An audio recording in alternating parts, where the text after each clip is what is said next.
image, c'est un peu un échantillon de ce que nous avons pu voir ces derniers temps en Afrique du Sud. Des violences xénophobes qui se sont concentrées principalement dans les provinces du Gauteng et du KwaZulu-Natal, considérées comme des régions économiquement prospères en Afrique du Sud. Ce n'est pas la première fois que ce pays connaît des violences de ce type et sans véritablement le souhaiter ou le vouloir, on peut déjà dire que ce n'est pas la dernière fois. Alors que faut-il faire pour les éviter? Faut-il renforcer les lois? Faut-il punir sévèrement ceux qui commettent ces actes xénophobes? Et s'il fallait aussi regarder du côté des représentations et des discours que nous avons sur les migrants? C'est sur le dernier point que j'aimerais insister dans cette vidéo en appuyant sur une recherche publiée 1 an avant les événements en cours pour l'Afrique du Sud qui montre comment les adolescents qui considéraient les migrants comme des menaces sont venus à les considérer sinon comme des frères, du moins avec un peu plus d'empathie.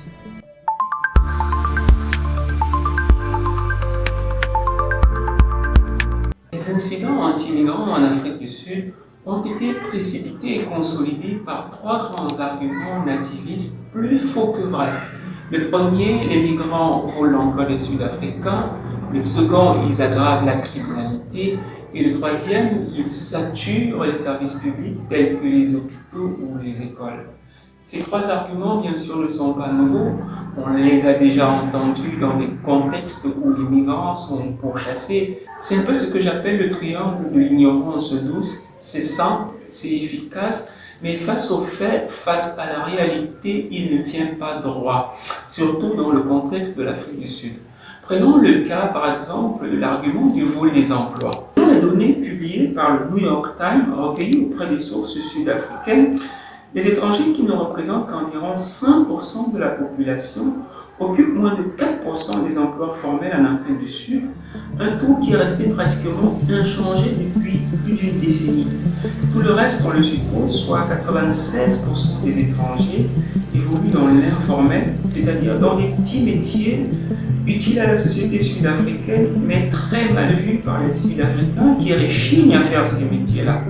Pour la criminalité, les sources policières sud-africaines indiquent que les étrangers ne constituent que 3% des arrestations au cours des 5 dernières années, avec 1,2% des arrestations pour crimes violents. Ce qui veut dire en d'autres termes que sur 100 arrestations au cours des dernières années, 3 concernent les étrangers et 97 sont les nationaux. Je vous laisse apprécier ce constat. Enfin, pour la question de la saturation des services publics, les chiffres les plus récents indiquent par exemple que les étrangers ne représentent finalement que 2% des effectifs dans les écoles publiques. Peut-on vraiment dire là qu'ils saturent les écoles? Soyons sérieux un instant. Les arguments nativistes, comme le disent les chiffres, ne tiennent pas droit. Ils sont unijambistes, inconsistants pour expliquer ou pour justifier la montée du sentiment anti-migrants en Afrique du Sud. Ce qui veut dire alors que les véritables sources de ce sentiment sont peut-être ailleurs, peut-être dans les représentations et les discours sur les migrants qui circulent dans la société sud-africaine, pour une part. Et ce n'est pas moi qui le dis, c'est la recherche intitulée « Le théâtre au service du changement social pour résoudre les conflits xénophobes grâce à des interventions théâtrales en Afrique du Sud » publié en 2025, soit quelques mois avant les événements en cours. Et avant de parler des résultats de cette recherche, remettons un peu en contexte justement les événements qui se déroulent en ce moment. L'Afrique du Sud a toujours été confrontée à des événements anti-migrants. Depuis au moins 2008, l'Afrique du Sud connaît tous les 2 ou 3 ans la résurgence dans l'espace public d'un fort sentiment anti-migrant. On peut faire ici allusion à l'événement tragique qui s'est déroulé en septembre 1998, au cours duquel 4 étrangers ont été poussés d'un train en marche à la suite d'une mobilisation pour dénoncer une supposée montée du chômage et de la criminalité. Mais cette année, les tensions ont été particulières pour au moins 2 raisons. La première, les groupes anti-migrants étaient mieux organisés, presque comme des milices, utilisant une diversité de moyens pour se faire voir et pour occuper l'espace public.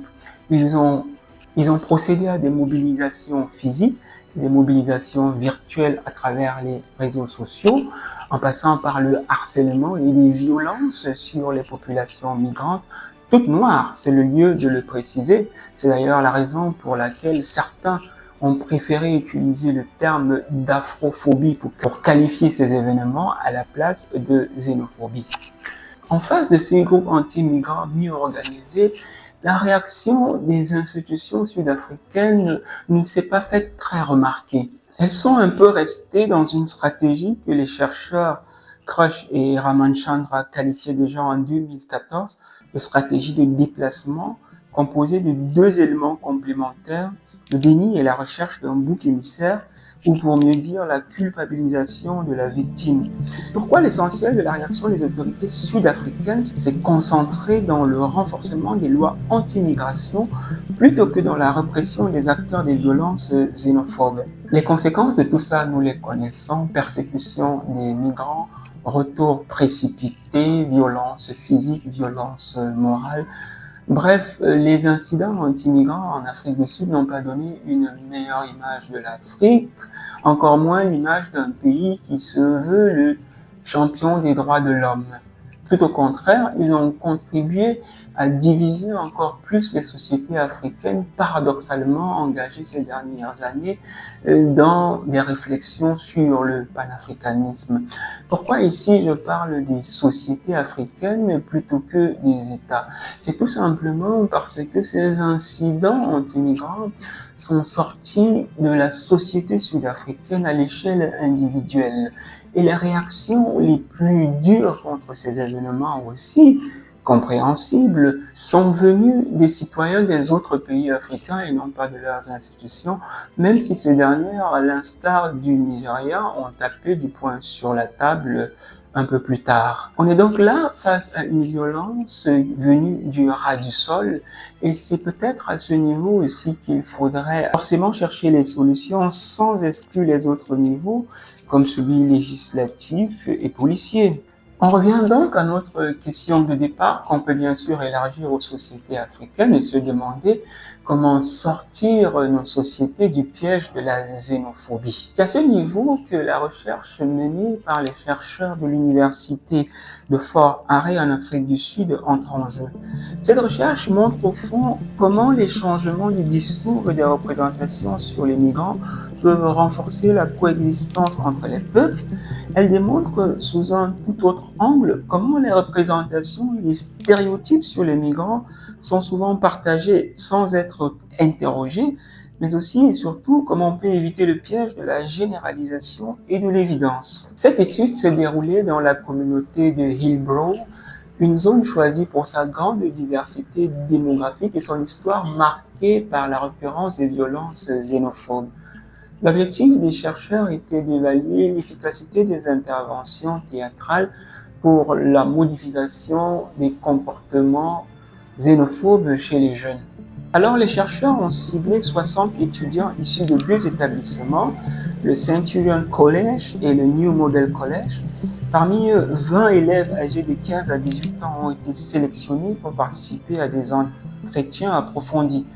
Ce groupe était représentatif de la diversité ethnique sud-africaine vivant quotidiennement à proximité de ressortissants étrangers à Johannesburg. L'étude a suivi une méthodologie qualitative en 3 phases. Dans la première, les chercheurs ont mené des entretiens pré-spectacle pour établir une base de référence sur les préjugés et les perceptions initiales des jeunes envers les migrants. Plus simplement, avant la diffusion de la pièce de théâtre sur les migrants, les chercheurs ont posé des questions aux jeunes pour savoir ce qu'ils pensaient des migrants en Afrique du Sud. Puis, ils les ont fait voir une pièce de théâtre de 45 minutes intitulée Isaro The Special One, écrite par la dramaturge sud-africaine Dlamini. La pièce raconte l'histoire d'une jeune fille rwandaise fuyant la violence dans son pays pour se retrouver confrontée à la discrimination en Afrique du Sud.